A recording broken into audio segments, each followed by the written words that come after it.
Hör ni mig? Ja. Okej.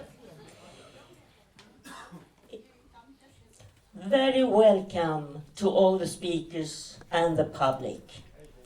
In a time of deceit, telling the truth is a revolutionary act. George Orwell. That's why Julian Assange is still in prison. He denounced war crimes in Iraq, Afghanistan, Guantanamo, diplomatic cables, and much more. He stood up for the truth, and WikiLeaks was open to everyone to learn and know and protected the sources. The war criminals are free, while we defend truth and fight for freedom of expression. Today we have a guest who really has been digging among documents from the prosecution offices in Sweden, Great Britain, and more, and she will tell us about her research. It's a great part of this revolutionary act to tell the truth. And Stefania, first, the first speaker is Arne Ruth, former editor-in-chief of Dagens Nyheter, a well-known personality of journalism, and he will now come and speak. Arne, welcome. What is history? We think it's something which emerges eventually. Scholars will tell us about history. There will sort of eventually clear issues. We will know the facts about what happened at a certain point. This book by Stefania Mauritzi is history in the making. We are living in history right now. And the fact that you can describe what the relevant points are, which will go into history long after we are gone. I'm not exaggerating. I think the Assange case will be regarded as one of the momentous passages in not just Western history, but in global history. I would like to quote Julian Assange, a few points which he made. We are activists for press freedom. It's not about saving the whales. It's about giving people the information they need to support whaling or not to support whaling. Knowledge is what is needed to make a society work. Without it, we are sailing in the dark. Why is Tiananmen Square so heavily guarded? It's a gathering place where courage can spread like a contagion. We are living in a new pre-revolutionary moment, just as during industrialization, when skilled workers emerged. They developed a political consciousness, they gained knowledge of their own power and their position in society. Therefore, they could act to change everything that seemed historically given. The internet generation is in a similar historical position. It is even a more advantageous position because the internet conveys knowledge of the global context. This book, in my opinion, is historical because what Stefania has done is crossing borders on all levels. And the point from a Swedish perspective is that Sweden has been totally insular in grasping the Assange case, despite the fact that the Swedish government has a heavy guilt in making it possible. Without the false accusations against Assange, there wouldn't have been an Assange case. That was used by Britain and the United States to, in every possible way, persecute him. Now, Sweden is in the book. Italy is in the book. Stefania tells the reader things which at least I had no idea of the Assange case, the relevance of that case, even in Italy. And certainly in what is going on right now, that this man who has been captured and kept since 2012 and has no chance of escaping, at least nothing certain, and who might be facing 175 years in prison. And there's no real movement. There's no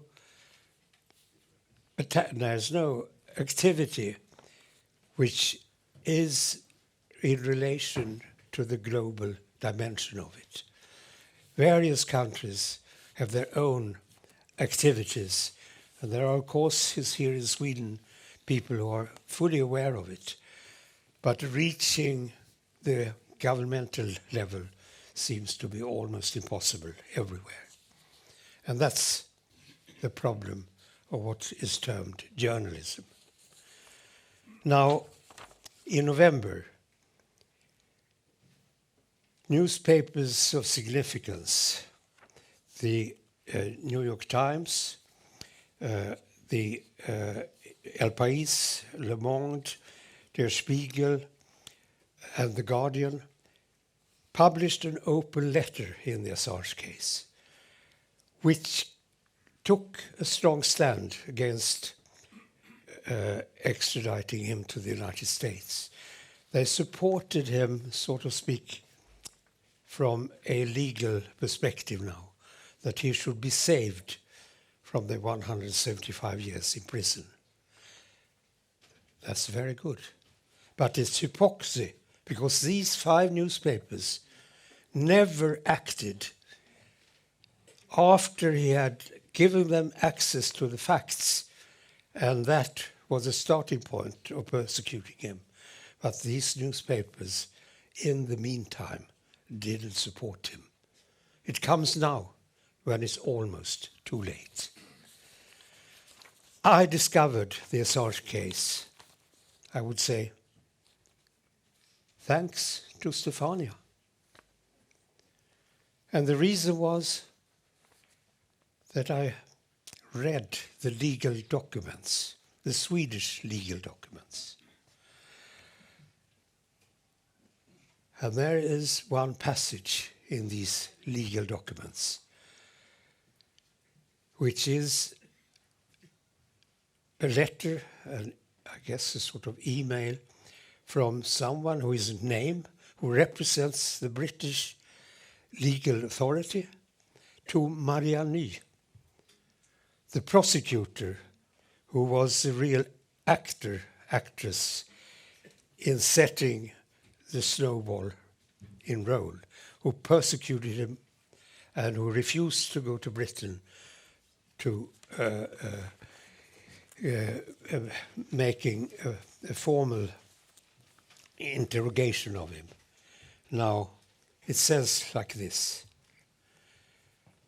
to Marianne, journalists, 3 exclamation marks. Don't you dare get cold feet. Hope you are both well. Still thinking of you always. The reason for the word cold feet is that Marianne had been a bit doubtful. Was it really okay to go on persecuting him? Do we have a legal case against him? And now she gets a reprimand for even raising the question. And from then on, the case was set. And from then on, in Sweden, there was no real interest in the case. The problem, even now, when the 5 major international newspapers have taken a strong stand, there's been very little reporting of this. In my own newspaper, Dagens Nyheter, I may be wrong, because I don't read every centimeter of text in it, but I think I would have noticed it if there had been something. And that is really, in my opinion, a breakdown of journalism. Now, the 5 newspapers, when they published this letter, the open letter, they had this slogan in the New York Times, "Let journalists do their work." Journalists are not necessary. That's a learning lesson from the Assange case. Assange gave all of us, regardless of where we live in the world, direct access to sources. Anyone could go in and read the American secret military documents. And Assange had seen to it that they were it wasn't full access. He was careful in choosing what shouldn't be with it, because it could affect politically, even on a human level, persons. But he saw to it that everyone got access. And that is my tribute to Assange. Anything in terms of knowledge should be given to anyone, regardless of where that person lives. And it's not always necessary to have someone interpreting. We are able to make our own judgment. Now, Günter Wallraff gave the yearly Günter Wallraff Prize to Assange last summer. This wasn't noted in Sweden. But I met Wallraff 3 months ago and we discussed it. In his opinion, Julian has done, in a way, what he tried to do. The Wallraff method was that you can enter any system of power without telling the people in the system who you are.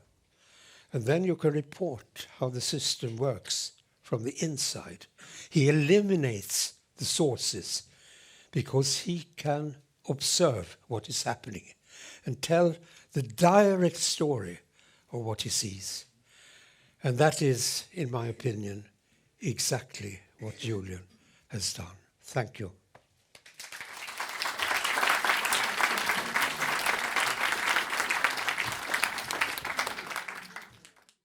Good afternoon, and thank you for being here. I feel very honored and grateful to the organizer of this event. And I have to say that other journalistic organizations refuse to host this event, kind of seminar on this case. And so I'm grateful to the organizer. I'm grateful to Reporters Without Borders Sweden. So I will discuss this case, and I'm here to provide facts. I'm a journalist. I'm an investigative journalist. I have been a journalist for the last 22 years, 16 years in the field of investigative journalism. And you may ask why an Italian journalist come to Sweden to discuss this case. It sounds unusual. So I want to introduce, I want to try to explain, to bring facts, to bring documents, and to explain why I have worked many, many years, actually almost 14 years on this case, not just on this case, of course. I have not just worked on this case as a journalist, but very intensely on this case. I think it's important that I'm able to show you some documentation I have obtained thanks to this trench warfare. I called it a trench warfare because I have been fighting to obtain the documentation about this case since 2015. I have been fighting in Sweden, in United Kingdom, in the United States, in Australia, to get the hard documents, because we journalists, especially we investigative journalists, must access the documentation in order to reconstruct the case factually. And four governments have used all their resources, all their legal resources, in order to stop my access, to block my access. And however, what I have obtained is still very relevant, very important. So I want to show you some of the documentation. I have called this talk, like my book, Secret Power, WikiLeaks and Its Enemies. I have put 14 years of my investigative work in this book, which required me 2.5 years of writing work, just to put together all information in a narrative form so that people can read it with pleasure, because I believe the reason why people read books is that they like to read them. So I'm an Italian investigative journalist. I have worked 14 years for L'Espresso and La Repubblica, and I currently write for the Italian daily Fatto Quotidiano after I resigned from La Repubblica in 2020. I did a jump in the dark. I wanted to keep doing my work on WikiLeaks, and in La Repubblica it was no longer possible because its editorial line has deeply changed. So I had to decide whether to keep working for La Repubblica or keep working on this case. And I decided to leave my newspaper, and I had no idea whether I could find another job as a journalist. As you know, we are having very difficult times. And but I was lucky. Today I work for Il Fatto Quotidiano. And I have worked 14 years on this case, not just on the WikiLeaks case alone, of course, but very intensely on it. And if I had not followed this case very closely, I would have never believed what I have seen. Let me tell you what I have seen. I mean, newspapers pay you to be there, to see what happened. That's why they pay you, to stay where things happen, so that you bring your experience and you see what's going on in first person. Ken Loach, the famous British filmmaker who wrote his foreword to my book, wrote, "This is a book that should make you very angry. It is the story of a journalist imprisoned and treated with unbearable cruelty for exposing war crimes, of the determination by British and American politicians to destroy him, and the quiet connivance of the media in this monstrous injustice."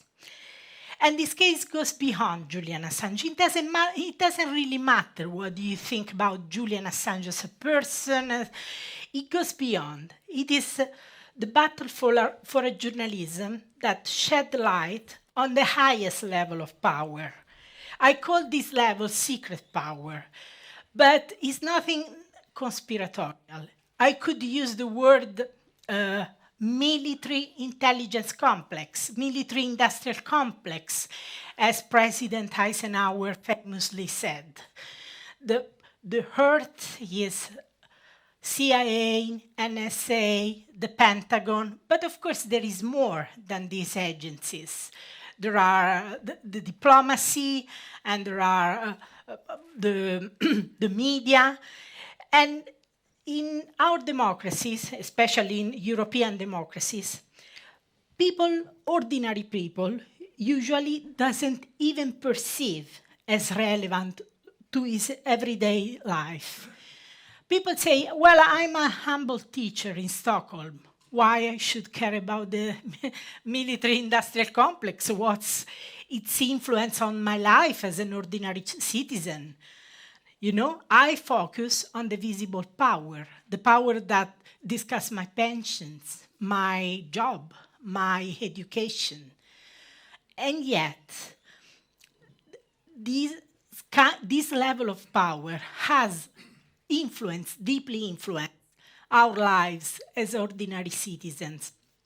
For example, it decides whether we spend 20 years in Afghanistan waging a war for nothing, basically, because Afghanistan is even worse than it was 20 years ago when we went there.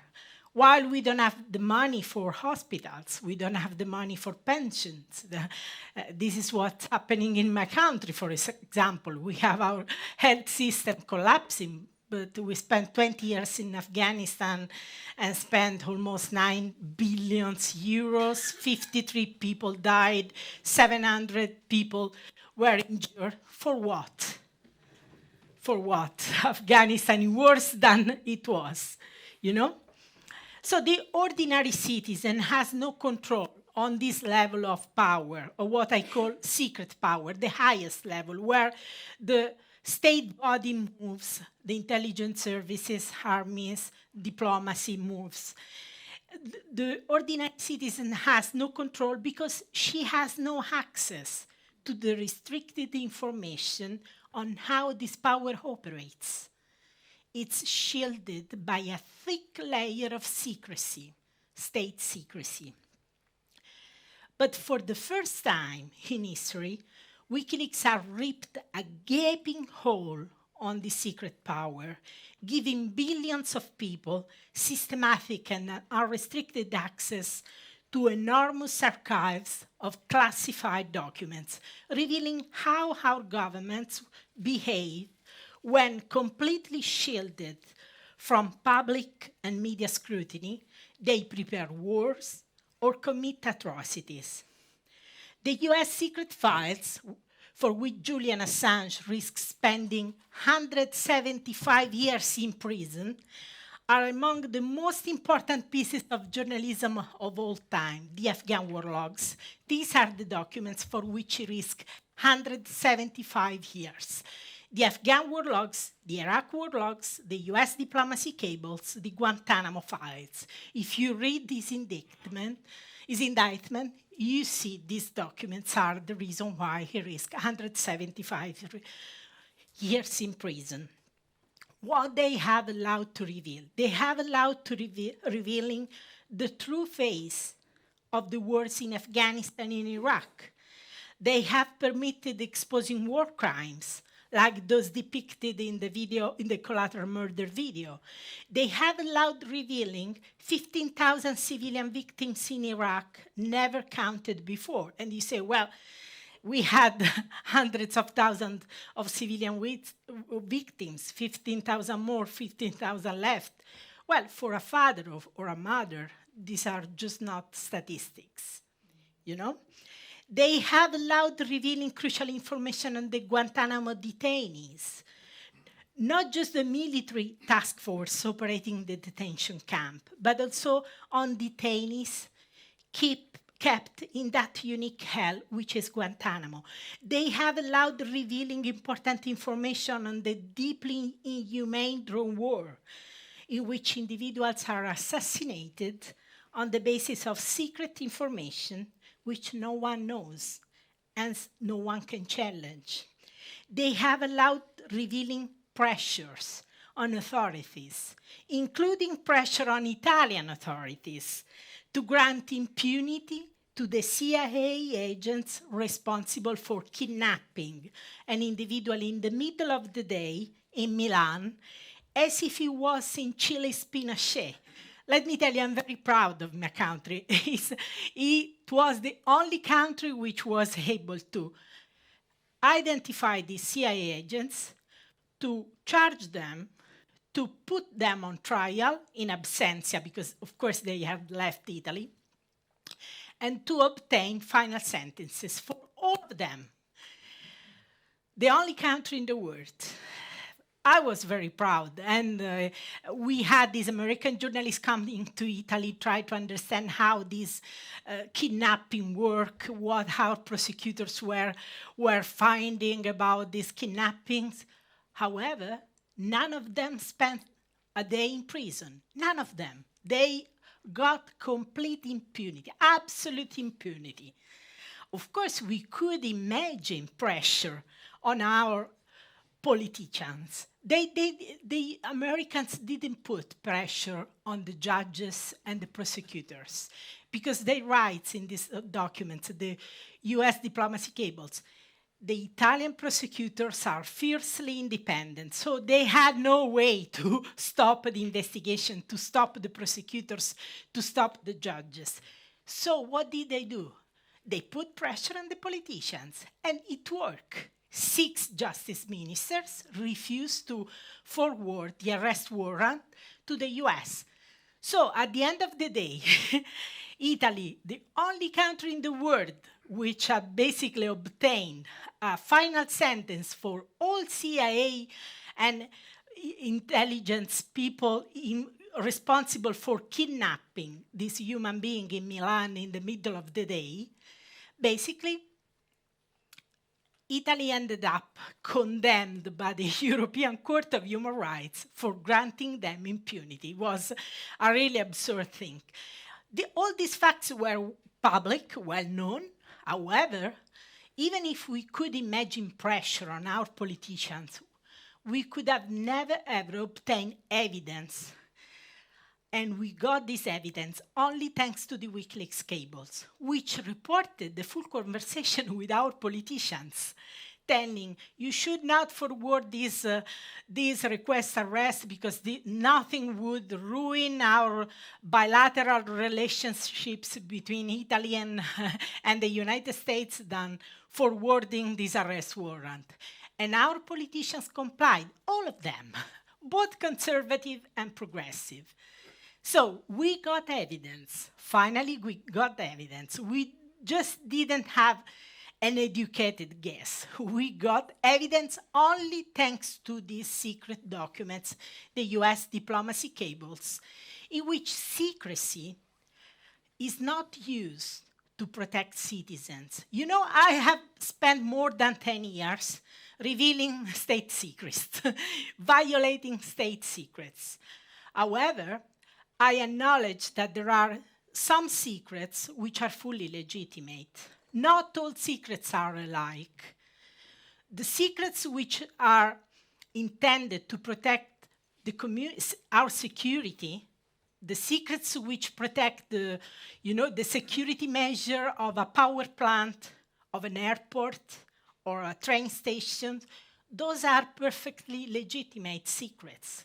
And it would be criminal to reveal the security measures that protect an airport, a power plant, so that terrorists can use to do terror attacks. But these secrets have nothing to do with our security. These secrets shield state criminality, because it is state criminality to kidnap a person in the middle of the day in Milan, to bring him to Egypt and torture him, as it happened in this case. This has nothing to do with security, with protecting the security of citizens. This has to do with state criminality. And in fact, our prosecutors identified all of them, charged all of them, put them on trial, and got sentences, relevant, important sentences, 9 years, 6 years, for all of them. So it is just for these revelations, exclusively for these revelations, that Julian Assange risks spending his life in prison. And it is only a matter of a few months. And if the United States authorities win their extradition case, it will be his death. Physical, mental, and professional. He will be extradited, put on trial with no chance of getting a fair trial, no chance whatsoever, and put in prison for life.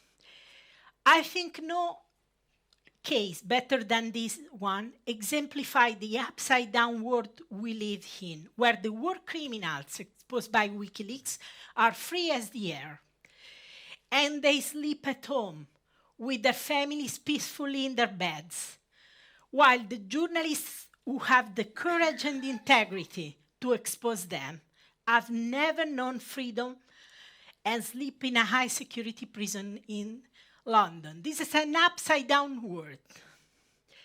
And Julian Assange is not the only one at serious risk. Secret power, doesn't want to destroy him alone.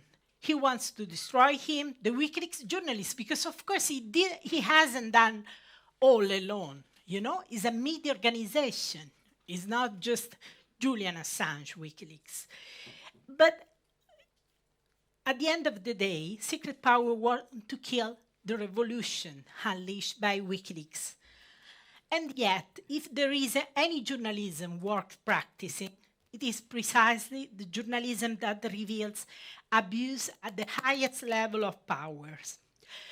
I started working on the WikiLeaks case in 2008, and in 2009, I published the first document in partnership with Julian Assange WikiLeaks. It was before the collateral murder video, the classified video in which an American Apache helicopter is seen killing defenseless civilians in Baghdad while the crew laughs. Look at those dead bastards. After revealing collateral murder, WikiLeaks went from being an organization known only to a niche public to an international phenomenon. In 2010, I worked on the Afghan war logs. I traveled to Berlin to meet Julian Assange and Christine Ruffson, who is currently the WikiLeaks editor-in-chief, to establish a media partnership on the files for my newspaper. I will never forget that meeting. Assange arrived at my hotel in Berlin late in the evening with no luggage. The luggage had disappeared in a direct flight from Stockholm, where he had just ended up in a criminal investigation on alleged rape and sexual molestation. The rape investigation had been opened on the 20th of August 2010, closed the 25th of August 2010 by the chief prosecutor of Stockholm, Eva Finne, because in her judgment, the suspect's conduct disclosed no crimes at all. Then reopened by a new prosecutor, Prosecutor Marianni, the 1st of September 2010. The day I met Julian Assange in Berlin was the 28th of September 2010. Since then, I have never, ever met Julian Assange again as a free man. I have worked as a media partner of WikiLeaks for over a decade. I work on the Afghan war logs, on the Iraq war logs, the US diplomatic cables, the Guantanamo files, and all their secret documents. However, the last time I met Julian Assange as a free man was that September of 2010.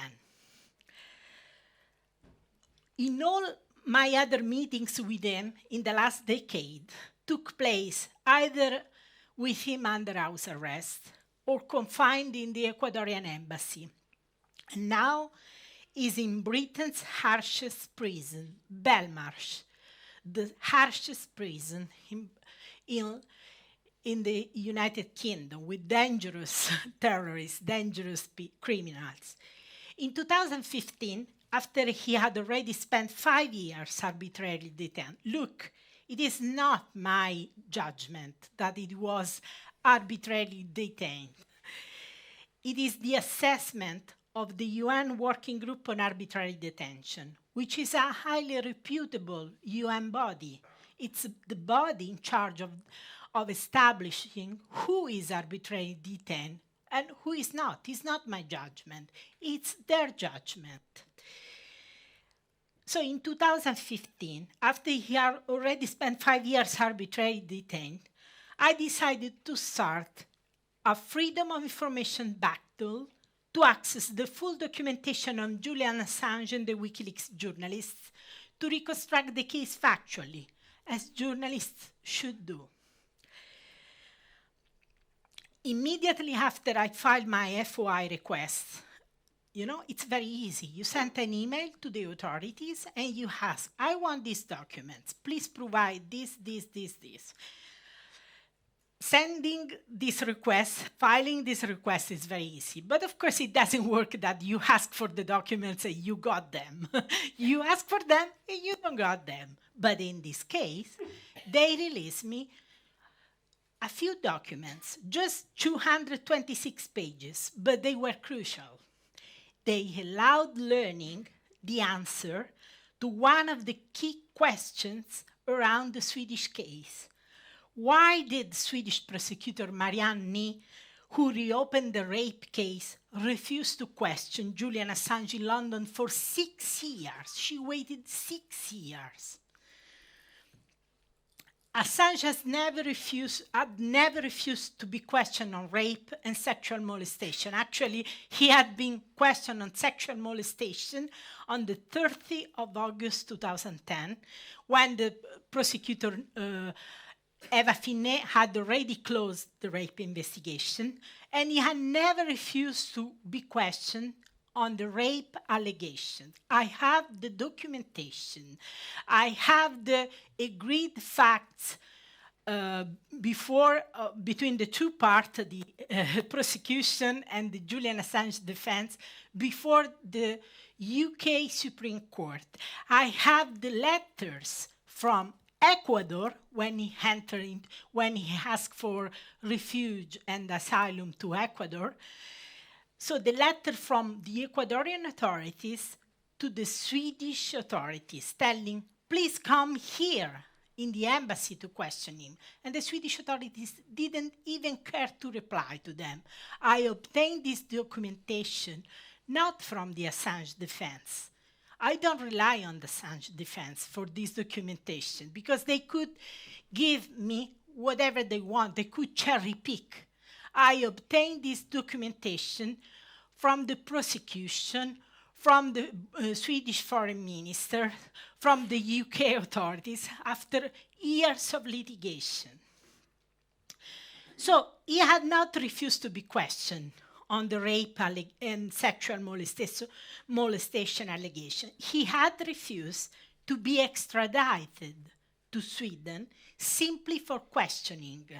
He was convinced that extradition to Sweden could pave the way to the extradition to the United States. And almost no one believed to him. And no journalist had tried to discover why the Swedish prosecutors were not willing to take a 2-hour flight from Stockholm to London to question him and to decide whether to charge him for rape if they had enough evidence, or to drop the case if they had not enough evidence. Hundreds of national and international newspapers, press agencies, television, radio stations around the world had covered the case, simply reporting on the defense and prosecutions of opposing documents. He says, they says, they say, he says. There is a famous phrase that encapsulates the task of journalism. If someone says it's raining and another person says it's dry, it's not your job to quote them both. Your job is to look out of the window and to find out which is true. You know? I could have never imagined how opening that window would engulf me in a journalistic investigation that is still going on at full intensity. 7 years have gone by and represented by 7 lawyers, 2 in the UK, 2 in the US, 2 in Australia, 1 in Sweden, Percy Bratt, who is here, and to whom I'm very, very grateful for his amazing work. The documents which the Swedish prosecution released to me under FOI allowed revealing for the first time that it was the UK authorities at the Crown Prosecution Service that had advised the Swedish prosecutors not to question Assange in London. The Crown Prosecution Service is the British public authority which prosecutes criminal cases in England and Wales. CPS was providing assistance to the Swedish authorities because Assange was under investigation in Sweden, but physically he was in London. So they needed the cooperation of the UK authorities. The Swedish sex investigation is now closed, but the Crown Prosecution Service is still playing a prominent role in the Assange case because the United States is acting through the Crown Prosecution Service to try to extradite Assange to the United States. Again, he's wanted in the US, but he's in London, so the US had to act through the Crown Prosecution Service. This is why it's so important to look closely what this Crown Prosecution Service does. So this is one of the documents I obtained from Sweden, initially without any litigation.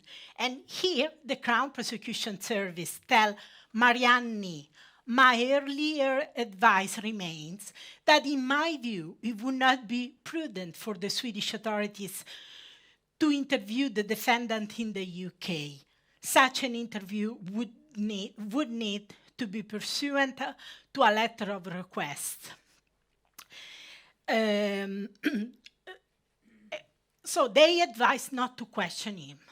Note, they call him defendant. In the British language, it means a person who has been charged with a crime. He was not charged. He was wanted to be questioned. In the Swedish case, which has, almost a decade of investigation, there were never charges, never, ever, never, ever. So it was the Crown Prosecution Service, and by advising the Swedish prosecutors not to question Assange in London, the Crown Prosecution Service advised them against the only legal strategy that could have brought the case to a rapid solution, questioning Julian Assange in London, rather than insisting on extradition at all costs after years and years. The FOI documents provide indisputable evidence that the Crown Prosecution Service, then headed by Sir Keir Starmer, the current leader of the British Labour Party, contributed to creating the legal and diplomatic quagmire which kept Assange arbitrarily detained since 2010, from 2010 on. The Crown Prosecution Service also wrote to the Swedish prosecutors. It is what is going on? Okay. It is simply amazing how much work this case is generating. It sometimes seems like an industry. It is certainly not stop. Please do not think that the case being dealt with as just another extradition request. What was so special about the case that it was not just another extradition request? Here is the document so that you can read in the last paragraph what I'm telling you.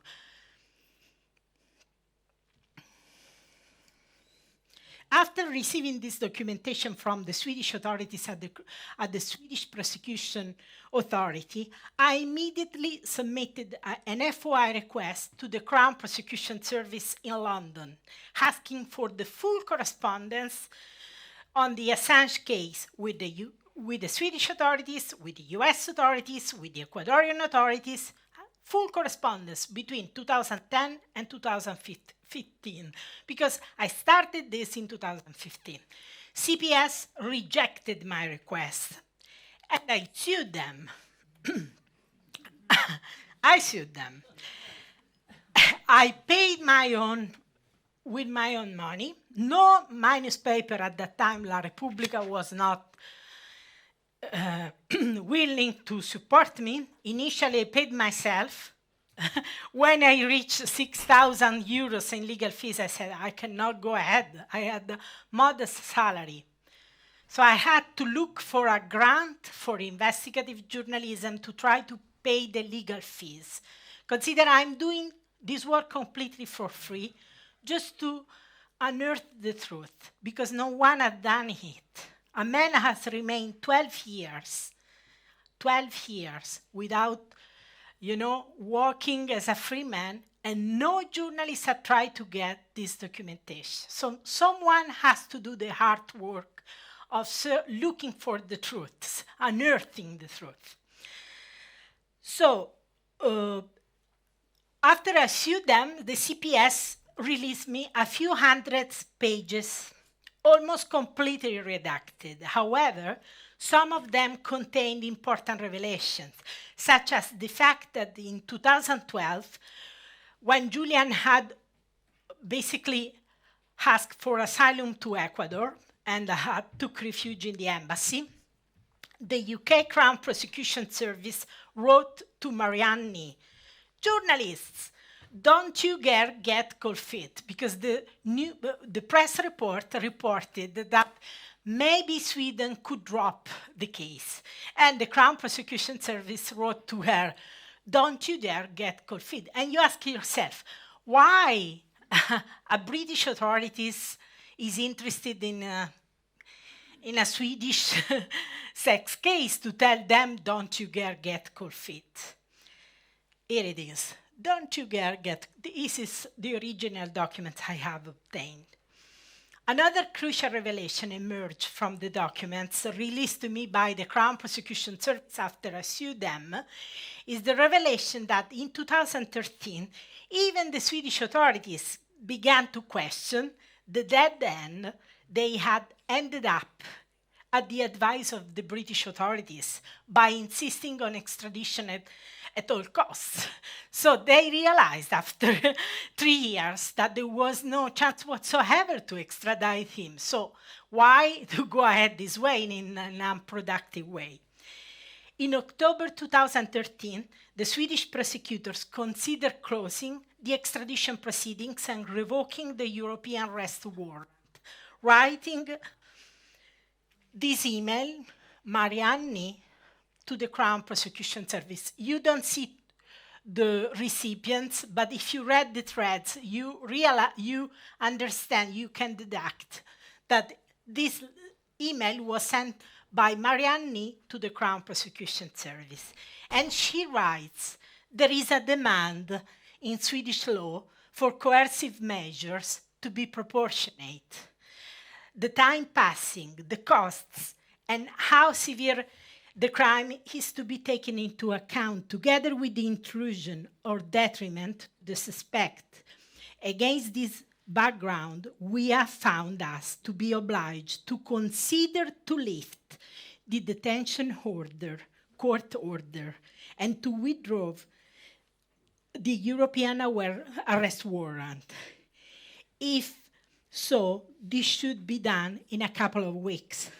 This would affect not only us, but you too in a significant way. Again, our withdrawing an arrest, the European arrest warrant, would affect the British authorities. At that time, there was no public knowledge of any UK investigation on Julian Assange. It was just the sex case in Sweden. Why withdrawing the arrest warrant would affect the British authorities? And when she wrote that email to the Crown Prosecution Service, she wrote to the Crown Prosecution Service, hope I didn't ruin your weekend. again. Why would a Swedish prosecutor dropping an extradition attempt for a sex case in Sweden would ruin the weekend of the Crown Prosecution Service? It doesn't make sense, you know? Here is the original. I hope I didn't ruin your weekend. You can see the original document. I obtained these documents after so many years of legal battle. If you want to use these documents, I'm very, very happy. This has to be public knowledge. I only ask you for credit to quote that these documents come from my FOI battle because it has requested such a huge effort. So the anomalous handling of the Swedish case by prosecutor Marianni, to which the Crown Prosecution Service has contributed, resulted in justice for no one. Contributed to the devastation of Assange's health. His health is destroyed. If you read the medical assessment in the sentences in London, you realize how his health is compromised. And if he will come out safe and free, I don't think he will be the same man again. So it cost British taxpayers at least £13.2 million to keep the Ecuadorian embassy under siege. These are statistics, official statistics by the mayor of London. And in my book, I have documented all of them. For each document I quote from, you have the reference from where the documents come from, how I obtained them, so that people cannot say this is not real, this has not happened. And it resulted in the UN Working Group on Arbitrary Detention decision that Sweden and the United Kingdom had arbitrarily detained Assange since 2010. In the case of Sweden, for the first time, the UN Working Group had ever made such a decision in the country's history. I checked this with the Swedish authorities, whether there had been ever Sweden detaining arbitrarily. No, this is the first time in Sweden, in the Swedish history. When I tried to dig into this question, I unearthed that the Crown Prosecution Service had destroyed key documents that they had exchanged with the Swedish authorities. And I unearthed this because they were claiming they had released me the full correspondence, and I discovered it was not true. And it was not true. Why I discovered this? Because there were crucial weeks, such as the weeks Julian Assange had obtained asylum. It was impossible that the Swedes and the British had not communicated. But there were no documents. So it was not true that the documents that they had released to me were the full correspondence between the Swedish authorities and the British authorities. So when my FOI lawyers in London asked the Crown Prosecution Service, please provide the full correspondence, because this is not the full correspondence, they said, we destroyed. I have been informed that we searched electronic records and found that all the data associated with Paul Close's account, Paul Close is the Crown Prosecution Service lawyer who advised not to question him from the very beginning, was deleted when he retired and cannot be recovered. If there ever existed further emails beyond the ones we have identified, of course they existed. Of course, no doubt, because as I said, there were gaps in crucial weeks in which it was impossible they had not communicated. They were not printed off and filed by Paul Close, and the electronic copies were deleted when he retired and are no longer in possession of the Crown Prosecution Service. What exactly did the Crown Prosecution Service destroy? Why? They destroyed key documents about a legal case which was ongoing, high profile, highly controversial. Let me tell you, I come from a country, Italy, where we have all sorts of legal scandals, judicial scandals, political scandals. But when I discovered this fact, this destruction of documents by the Crown Prosecution Service, I asked well-experienced prosecutors in Italy, which have followed important mafia case, terrorism case, corruption case. I asked them, did we ever had a situation in which a public authority destroyed documentation on a case which is ongoing, high profile, highly controversial? They said no. Maybe some mysterious arson from some mysterious actor made the documents disappear, but never a case in which the same authority, the legal authority, destroyed them. Not even a country with so many scandals like Italy ever had this destruction of documents by the very same public authority. And I have discovered this in 2017, while I was litigating against the Crown Prosecution Service. I went to the embassy. Julian Assange was still in the embassy. And I went to the Ecuadorian embassy to discuss this fact and other facts with Julian Assange. And this is what happened to my phone.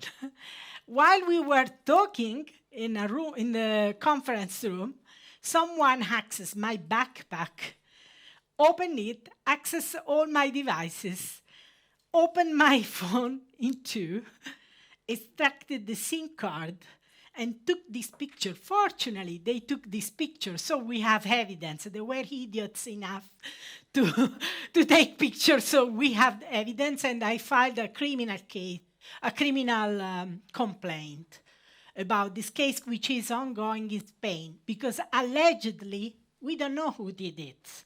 Allegedly, he was done by the company, the Spanish company in charge of the security of the embassy, on CIA behalf.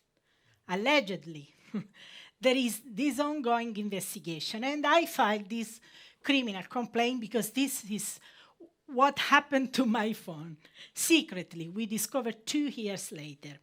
So in the last 5 years, my lawyers and I have intensely tried to ask for explanation to the Crown Prosecution Service. Why you destroyed the documentation, what the documents destroyed contain, who instructed you to destroy the documentation. They have refused to provide any explanation as to why they have destroyed and on whose instruction.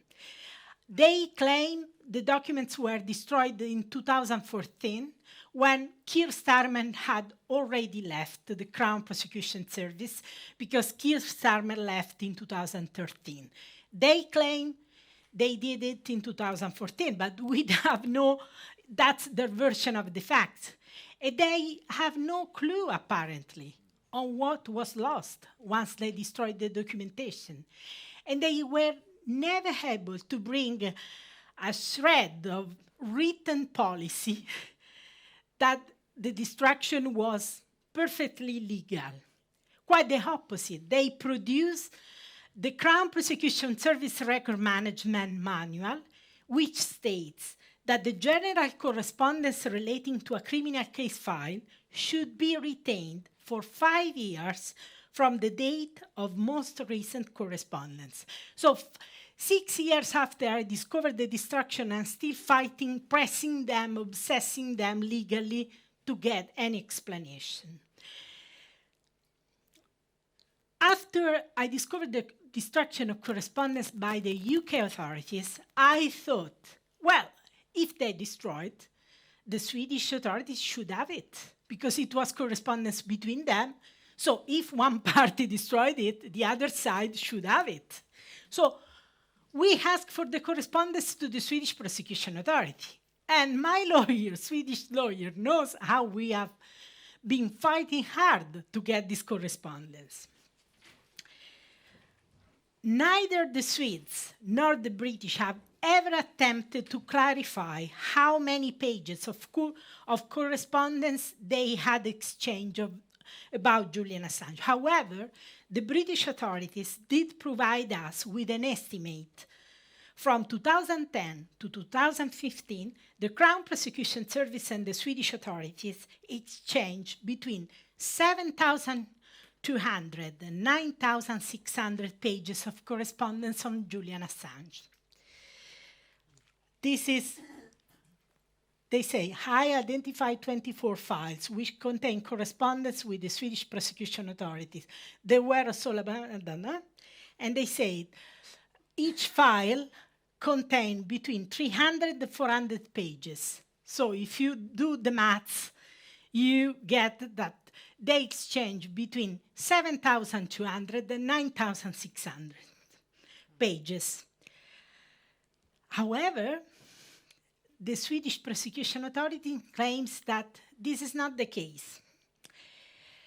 And in particular, the Swedish prosecutor Eva-Marie Persson, who reopened the rape case in 2019 after Julian Assange was arrested by the Metropolitan Police and incarcerated in Belmarsh, has always insisted that there were not so many pages as the British estimated. And this was a mystery. It was correspondence between them.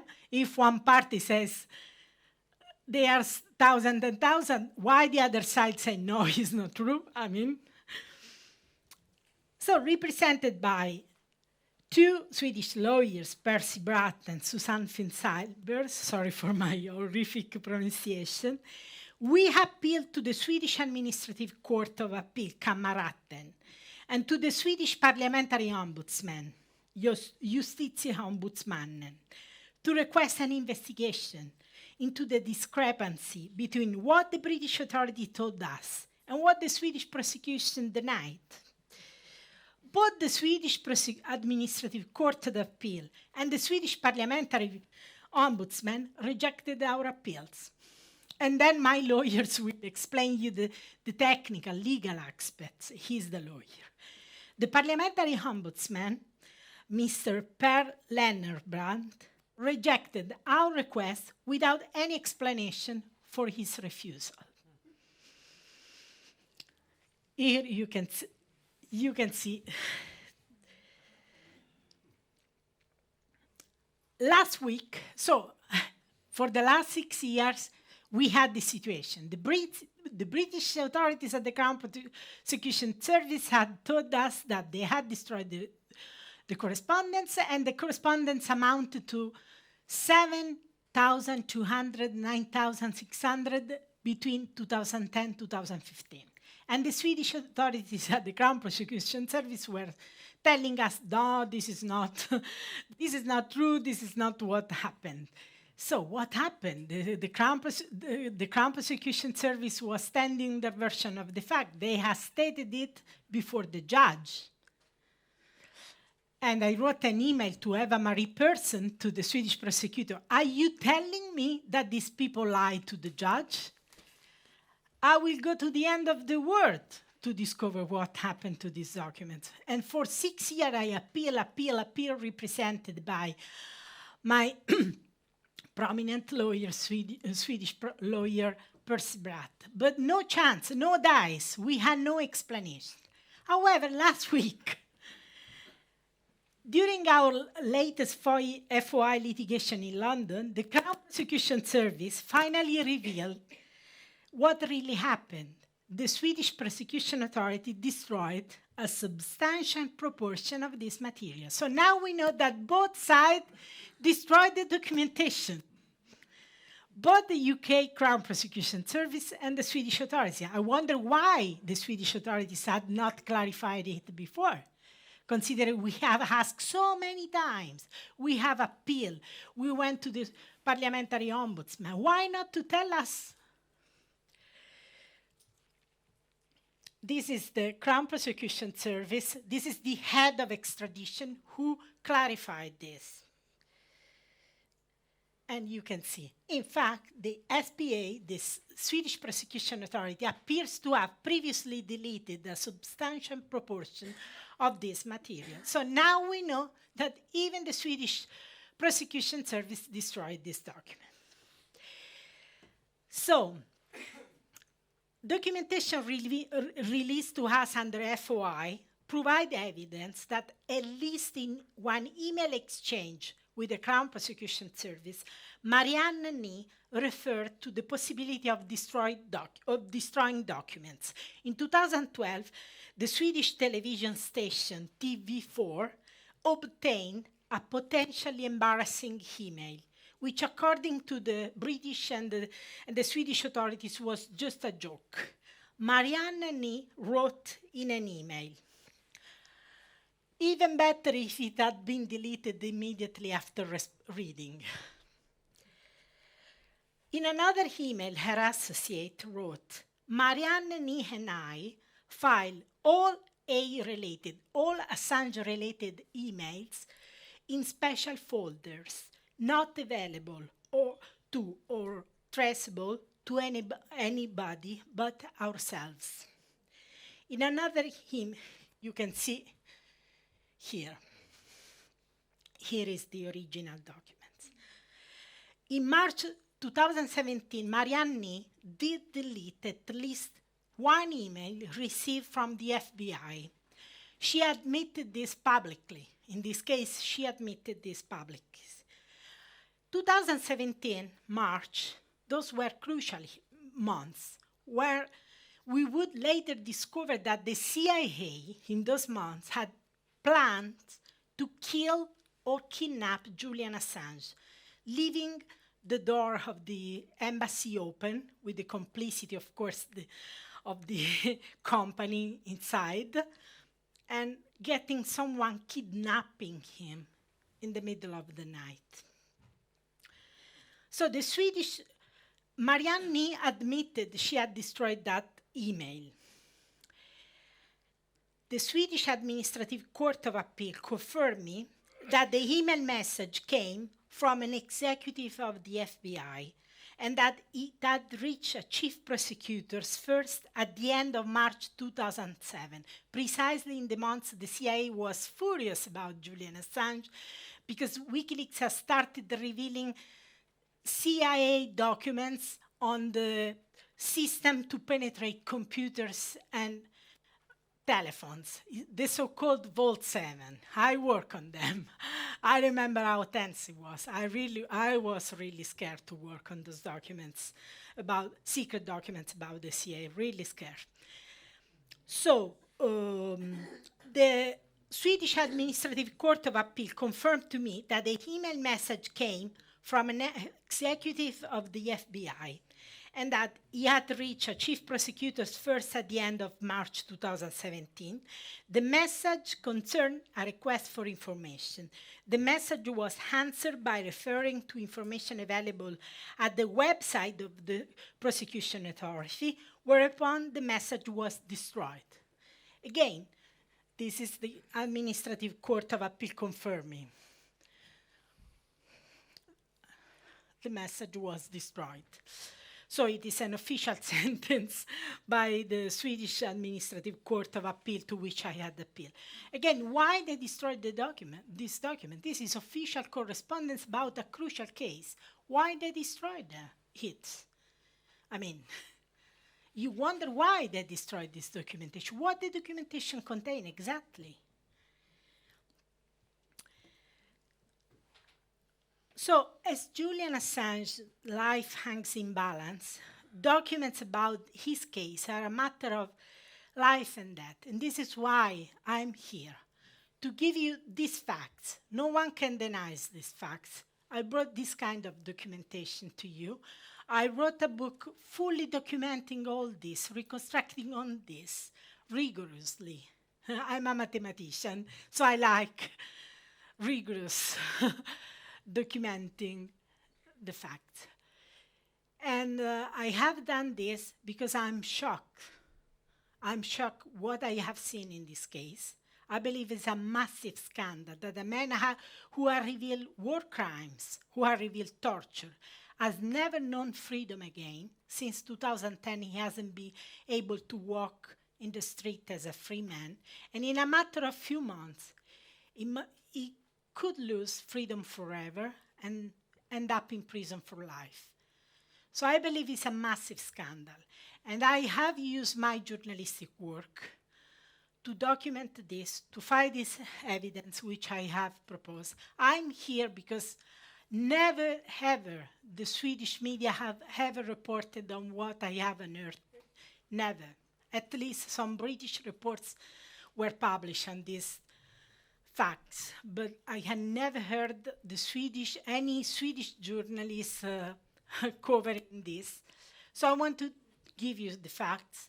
Then you can decide by yourself. My duty is provide you the facts, solid facts, and to make your own mind about this case. As for me, I have decided to use my journalistic work to contribute to create a society in which you can reveal war crime and to be free and safe, because this is what democracy is. In an authoritarian state, you cannot reveal state criminality at the highest level. They kill you. They send you killers like Politkovskaya in Russia. But in a democracy, it must be possible. This is the difference between democracy and authoritarian states. And that's why I have dedicated 14 years to this case. And I won't stop working on this case until it's free. Thank you.